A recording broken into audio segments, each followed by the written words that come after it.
Hello everyone, আমার এই চ্যানেলে আপনাদের সকলকে স্বাগত। আমি ভাস্কর কর্মকার। যেরকম রিয়েল থটসে যে টপিকগুলোতে আমি অ্যাবস্ট্রাক্ট টপিকগুলো নিয়ে আলোচনা করছিলাম এতদিন ধরে, আমি সাকসেসের সিক্রেট, আমি কিভাবে হাউ টু স্টে কাম, অনেক রকম ভিডিও বানিয়েছি। বাট আজকে যে ভিডিওটা বানাবো সেটাও একটা অ্যাবস্ট্রাক্ট টপিক নিয়ে।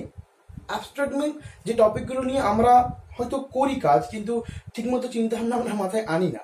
দেখো, understand your preparation by your fulfilment, যা কিছু বলতে পারো। দেখো, তুমি যা প্রিপারেশন নিচ্ছ যে কোনো ফিল্ডে, যে তুমি অ্যাচিভ করার জন্য সেই একটা গোল, তাহলে তুমি কখন বুঝবে যে তুমি তোমার প্রিপারেশন হয়েছে বা তুমি এবারে এক্সপ্লোর করতে পারবে, তুমি ফিল্ডে নামতে পারবে, কীভাবে বুঝবে? সেইগুলো নিয়ে আজকে আলোচনা করব। তো সেই আলোচনার যে টপিকগুলো আমি এখানে সাজিয়েছি, সেই টপিকগুলো সম্বন্ধে আসলে আলোচনা করা যাক। যে আন্ডারস্ট্যান্ড ইউর প্রিপারেশন বা আন্ডারস্ট্যান্ড ইউর ফুলফিলমেন্ট, যে তুমি এবারে এবল তোমার পথে এগোনোর জন্য। সো একইভাবে আমি কয়েকটা পয়েন্ট সাজিয়েছি এবং নিজের মতামতগুলো এই পয়েন্টের ভিত্তিতে আমি দেবো, ঠিক আছে? সো চলো শুরু করা যাক। You can adapt to change. দেখো, তোমার মধ্যে যে চেঞ্জটা এসছে কিসের জন্য? তোমার এই গোলটাকে অ্যাচিভ করার জন্য সেই চেঞ্জটাকে তুমি অ্যাডাপ্ট করো। মানে তুমি অ্যাডাপ্ট করেছো বলে তুমি আজকে জায়গায় পৌঁছেছো হয়তো, বাট সেই অ্যাডাপ্টেবিলিটিটাকে তোমাকে সঙ্গে নিয়ে চলতে হবে। তুমি সেই জিনিসটাকে অ্যাচিভ করার পরে যদি তুমি আবার সেই আগের অবস্থায় ফিরে আসো, তাহলে কিন্তু হবে না। So you can adapt to change. পরিবর্তনের যে ধরনটা, সেটাকে তোমার অ্যাডাপ্ট করতে হবে। তোমার অ্যাডাপ্টেবিলিটিটাকে এরকমভাবে বাড়াতে হবে যে লাইফে চলতে গেলে যতবার তোমাকে সেই রকম ডিসিশনকে তোমার চেঞ্জ করে তোমাকে স্থির অবস্থায় আসতে হবে, তোমাকে ততবার সেই চেঞ্জগুলোকে অ্যাডাপ্ট করতে শিখতে হবে। বোঝা গেল? প্রোডাক্টিভলি টাইম স্পেন্ডিং মানে, দেখো, আমরা অনেক সময় অযথা সময় নষ্ট করি। অনেক সময় কি, সব সময়ই করি, বেশিরভাগ সময়টা। দেখো, যারা অনেক বিজি মানুষ হয়, তাদের কাছে সময় নষ্ট করার সময় হয় না। তারা ছাড়া আমরা যে সাধারণ মানুষ, বেশিরভাগটা সময় কি করি না, আমরা অযথা চিন্তা করি, আমরা ভুলভাল ডিসিশন নিয়ে সেগুলোর উপর দিয়ে টাইম নষ্ট করি। সেগুলো করা চলবে না। তুমি যখন তোমার চেঞ্জটাকে অ্যাডাপ্ট করতে পারছো, অবশ্যই তোমার কাছে টাইম স্পেন্ডের প্রোডাক্টিভিটিতে থাকা সবসময় দরকার। মানে একদম প্রোডাক্টিভ টাইম স্পেন্ড করো। মানে তুমি যেটা করছো সেই সম্পর্কে সময়টা তুমি নষ্ট করো, বাকি সময়টা তুমি নলেজ অ্যাকোয়ার করো। আর ফ্রি টাইমটা তুমি স্পেন্ড অবশ্যই তোমায় করতে হবে। মানে একটু সাজিয়ে নাও মাথার ভেতরে, তোমায় কাজও করতে হবে, তোমাকে রিলিফও পেতে হবে। Because relief is the more important thing. তুমি যদি লাইফে রিল্যাক্স করো, যদি মাথাটাকে একটুখানি শান্ত দাও, তাহলে তুমি পরবর্তী স্টেপে এগোতে পারবে না। বুঝতে গেল? ওই জন্য সবসময় চিন্তাভাবনাটা এমন হওয়া উচিত যেন তার মধ্যে একটা প্রোডাক্টিভিটি থাকে, একটা সেটার মধ্যে যেন একটা লাভ আমি খুঁজে পেতে পারি। যে চিন্তাভাবনাটা আমি করছি, যে সময়টা আমি নষ্ট করছি, সেই নষ্ট হওয়ার সময়টা থেকে যেন একটা সুন্দর হলেও, একটা ছোট্ট কম হলেও যেন রিটার্ন আমি পেতে পারি। বোঝা গেল? সেলফ মোটিভেটেড, এটা নিয়ে আমি আগেও আলোচনা করেছিলাম যে কাউকে যদি আমি মোটিভেট করতে চাই বা কোনো কিছু নিজে কাউকে রিপ্রেজেন্ট করতে চাই, সেই রিপ্রেজেন্টেশন সম্পর্কে আগে আমাকে শক্ত থাকতে হবে, আমাকে মোটিভেট থাকতে হবে যে হ্যাঁ, আমি যেটা করছি সেটা ঠিক, এবং আমি যেটা ঠিক মনে করছি সেটা সবাইকে আমি ঠিক মনে করাতে পারবো। সেটা সেলফ মোটিভেশন ছাড়া হওয়া সম্ভব নয়। তার সঙ্গে সঙ্গে আমি ইন্সপিরেশন কতটা করে অ্যাড করবো। কারণ ইন্সপিরেশন মনের ভেতরে যদি স্থায়ী না হয়, তাহলে সেলফ মোটিভেশনের কোনো অস্তিত্ব শরীরের মধ্যে থাকবে না।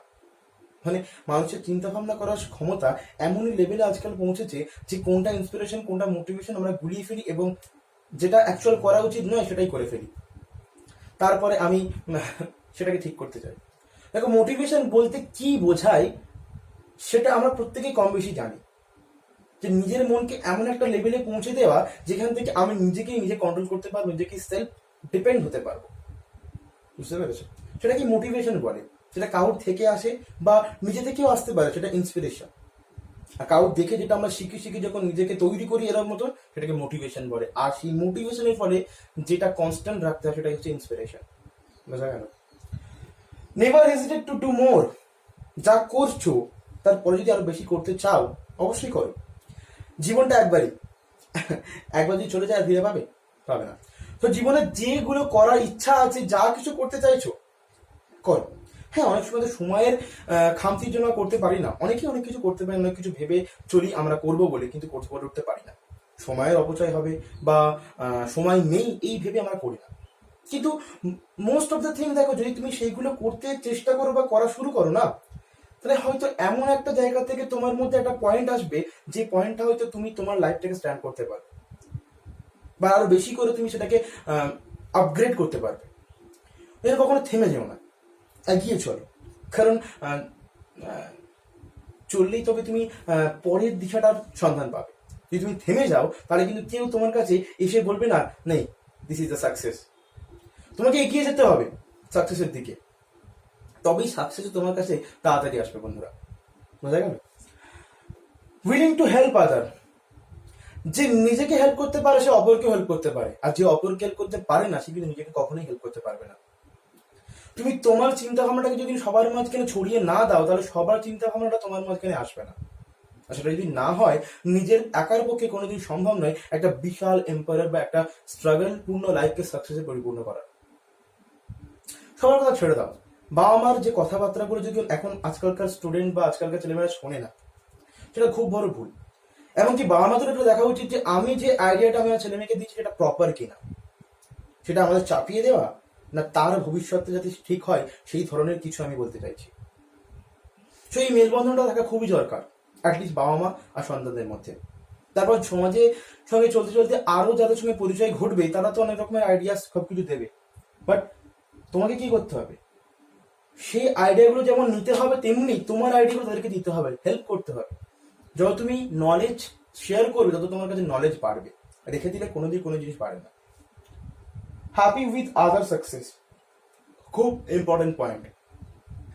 তুমি নিজের সাকসেস দেখে খুবই আনন্দিত হচ্ছ, বাট অপরের সাকসেস দেখে তুমি যেই ডিমোটিভেট হয়ে পড়বে বা যেই তুমি হিংসা করা শুরু করবে, তখনই তোমার ওই জায়গাটাই শেষ। সব শেষ না, কিছুদিনের জন্য ছেড়তানো অবশ্যই হয়ে যাবে। কারণ দেখো, পরের সাকসেস যদি তুমি রিয়েলাইজ না করো বা তুমি যদি হ্যাপি হও, তাহলে সে কোনোদিনও তোমার সাকসেস দেখে হ্যাপি হবে না। সে চেষ্টা করো তোমার সঙ্গে প্রতিদ্বন্দ্বিতা করার। দেখো বন্ধুরা, সবাইকে নিয়ে চলতে হবে, লাইফটা শুধুমাত্র তোমার একার না, সমাজটা তোমার একার না, সবাইকে নিয়ে চলতে হবে। সবার অধিকার আছে সমাজে কিছু না কিছু কন্ট্রিবিউট করা, সেই কন্ট্রিবিউশনগুলোকে নিতে হবে। যদি সেগুলো না হতো, তাহলে সায়েন্টিস্টরা যদি যেগুলো তৈরি করতো সেগুলো যদি শুধুমাত্র নিজেদের কাছে রেখে দিত, তাহলে কোনোদিন সায়েন্সের ফিল্ড এত আগে আসতো না। এক একজন সায়েন্টিস্ট এক একজনের তৈরি জিনিসকে ইউজ করে আজকে নোবেল পেয়েছে। তো তোমাদের প্রত্যেকের যদি এক একজনের সাকসেসের থেকে খুশি হয়ে সেখান থেকে নলেজ গ্যাদার করে তুমি নিজে কিছু করে সমাজকে কন্ট্রিবিউট করা। কখনো হিংসা মানসিকতা বা কখনো রেসারেসির মধ্যে থেকে কোনো জিনিস সফলভাবে হওয়া সম্ভব নয়। হ্যাঁ, এখানে একটা জিনিস হবে, একজন সফলতা পাবে আর একজন সফলতা পাবে না। যে পাবে না তার কাছে অবশ্যই সে হিংসারই কারণ হবে, সেটা আমরা সবাই জানি। Do and love unconditionally. দেখো, এই লাভ শব্দটা শুধুমাত্র কিন্তু কোনো রিলেশনশিপ গঠিত ব্যাপার নয়। তুমি যে জিনিসটা নিয়ে করছো তার প্রতি যে অ্যাফেকশন, সেটাকেও লাভ বলে। ভালোবাসা যদি কোনো জিনিসের প্রতি না থাকে, কোনো জিনিস যদি ভক্তি না থাকে, শ্রদ্ধা না থাকে, সেই জিনিস কখনোই আমাদের কাছে সফল হবে না। আর সেটা যদি কন্ডিশনাল হয় তাহলে তাও ছেড়েই দাও। আনকন্ডিশনাল হতে হবে, নিঃস্বার্থ হতে হবে, তবেই তো সেটাকে ভালোবাসা বলবো যে কোনো কিছুর প্রতি। যদি আমি পড়াশোনা করতে করতে আমি কন্ডিশন রেখে দিই যে আমাকে চাকরি পাওয়ার জন্য পড়াশোনা করছি, বা আজকাল বিশেষত মোটিভটা এটাই, আমি সেটা করলে তোমাদেরকে আমি ডিমোটিভেট করবো না। অবশ্যই প্রত্যেকটা মানুষ পড়াশোনা করছে যেভাবে জানানোর জন্য, তবু সেই পড়াশোনার মধ্যে থেকে যে নলেজটা আমাদের দরকার বা যে নলেজটার জন্য আজকের আমরা এত কিছু ভাবতে শিখেছি, এত কিছু করতে শিখেছি, সেটাকে অবহেলা করো না। শুধুমাত্র একটা পার্সপেক্টিভের বিচারে সেটাকে ভেবে সেটা যে পরিধিটাকে ছোট করে দিবা না, যে কোনো ফিল্ড হোক না কেন। তুমি যদি সেটার প্রতি আনকন্ডিশনাল থাকো, তাহলে তোমার কাছে সেই অ্যাচিভমেন্টটা দেখবে ঠিকঠাকই মনে হবে, কখনোই কম মনে হবে না। যদি কন্ডিশন এসে যায়, তখনই মনে হবে তুমি যা কিছু অ্যাচিভ করেছো না কেন সবকিছুই কম। তারপর উইলিং টু লেট গো। দেখো, এমন কিছু সিচুয়েশন যেটা তোমাকে হার্ম করছে, যেটা তোমার ক্ষতির কারণ, সেগুলোকে যেতে দাও। মানে এটা এটা বলছি না আমি তুমি যা কিছুই তোমাকে শুট করছো তুমি সেগুলোকে যেতে দেবে, এমনটা নয়। কিন্তু দেখবে যেটা তোমার ক্ষতি করছে বা যে চিন্তা ভাবনাটা তুমি সাবস্টিটিউট বা যে চিন্তা ভাবনাটাকে তুমি আরো ভালোভাবে মডিফাই করতে পারছো, সেটা করো। যেটা করে তুমি অ্যাবেল, যেটা করে তুমি এবেল নয়, সেটাকে যেতে দাও। যেটা তোমার সাধ্যের মধ্যে নেই।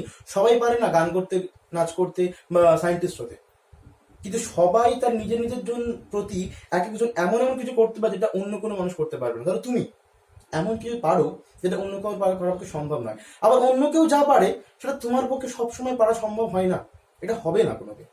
তো সেটাকে মেনে নিতে শেখো। প্যাশনেট, দেখো এই ওয়ার্ডটা আমরা সবাই জানি, আমাদের মধ্যে সেই প্যাশন যদি না থাকে যেটা আমরা করছি, তাহলে কি হবে, সেটা আমাদের কাছে কিছুদিনের জন্য আসলেও সেটা ধরে রাখার ক্ষমতা আমাদের থাকবে না। কারণ আমরা তো জানি না যে আমরা কতটা সেই জিনিসটাকে ভালোবাসি, কতটা সেই জিনিসটার প্রতি গুরুত্ব আছে আমাদের। যখন মানুষ কোনো কিছু গুরুত্ব না বুঝে সেটাকে নিয়ে চলে বা সেটা অ্যাচিভ করে নেয় না, তাহলে সেটাই ক্ষণস্থায়ী হয়ে যায়। আর যখন মানুষ সেটার গুরুত্বটা বুঝে বা তার জীবনে তার অবদানটাকে বুঝে সেটাকে নিয়ে চলে, হাজার বিরোধ আসলেও সেটা শেষ পর্যন্ত তার সঙ্গে কোনোদিন ছাড়বে না, কখনোই সে তার স্বাদ ছেড়ে চলে যাবে না।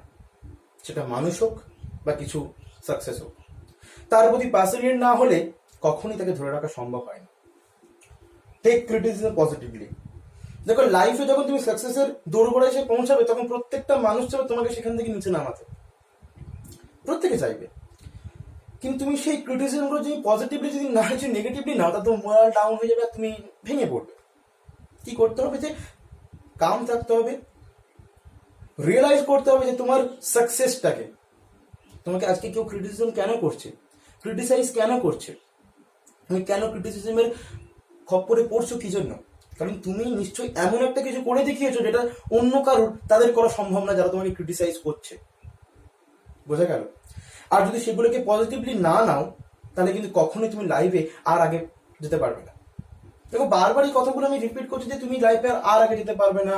যে কারণগুলোর জন্য বলছি, এই কারণগুলো তুমি ভালো করে যদি ভেবে দেখো, যে লাইফে আগে যারা ডিপেন্ড করছে তোমার উপরে, আর যে অবস্টেকেলগুলোকে তোমার এই ভাবনা চিন্তাকে বাধা দিচ্ছে, সেগুলোই কিন্তু এই কারণটা যার জন্য তুমি আগে আর যেতে পারছো না। আগে মিনস কোথায় গেল? Never hesitate to do more. তোমাকে হেজিটেট করতে বাধ্য করছে যে আমি আর আগে যাবো কি যাবো না। দেখো, জীবনে আগে বাড়ার কোনো বাধা হয় না। তুমি চাইলে তোমার এক্সট্রিম লেভেল পর্যন্ত দাও, তোমার এক্সট্রিম লেভেল কারোর পক্ষে জানা সম্ভব নয়, শুধুমাত্র তোমারই জানা সম্ভব যে তুমি কি করতে পারবে, কতটা তোমার ক্ষমতা। সেই অনুযায়ী এক্সট্রিমে যাও বন্ধুরা, সমাজে কন্ট্রিবিউট করো। সমাজ আমাদেরকে যা দিয়েছে, আমরা যদি তার 2% ফিরে দিতে পারি, তাহলে সেটাই আমাদের কাছে অনেক। Okay, last, you love the person who you see in your mirror. তুমি নিজে হতে পারো বা অন্য কেউ হতে পারে। ফার্স্ট অফ অল, যখন সকালে ঘুম থেকে উঠে যখন আয়নায় তোমার মুখটা দেখো, শুধুমাত্র সেটাকে সাজগোজ করার জন্য না দেখে তুমি তোমার মানুষটাকে চেনার জন্য সেটাকে ইউজ করো। তোমার আয়নার সামনে যে মানুষটা দাঁড়িয়ে আছে, সেই একমাত্র পারফেক্ট ফর ইউ, যে তোমাকে পারফেক্ট অ্যান্ড প্রপার হেল্প করতে পারবে তুমি লাইফে কি অ্যাচিভ করতে চাইছো সেটার পক্ষে।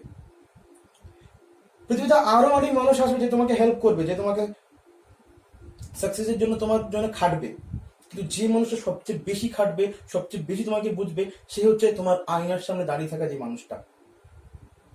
ফার্স্ট অফ অল তুমি নিজে, বা তুমি তোমার আয়নায় অন্য কারোর প্রতিচ্ছবি এঁকে রাখো, সেটা অন্য কথা।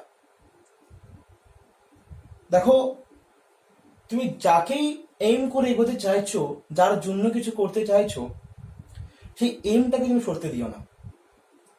নিজেকে ফার্স্ট টাইম রিয়েলাইজ করো যে তুমি কি, তোমার ক্ষমতা কতটা, তুমি কতটা পারবে, তার উপরেই ভিত্তি করে তোমাকে এগিয়ে যেতে হবে।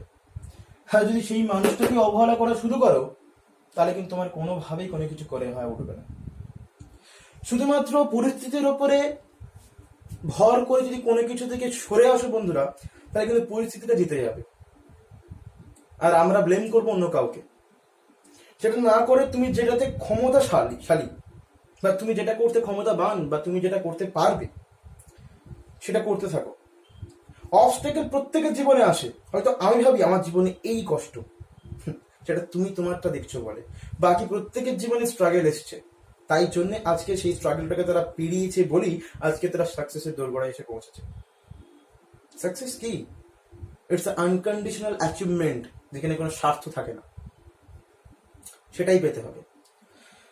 সো এই পয়েন্টগুলো যদি আমরা একটু মাথার মধ্যে খেলাই, তাহলে হয়তো বুঝতে পারবো যে yes, now I am able to do more. অবশ্যই এগিয়ে যেতে হবে, এটাই সমাজের ধর্ম, এটাই মানুষ ধর্ম, এটা মানুষের কর্ম। ওকে, so thank you for watching my channel and thank you, do subscribe.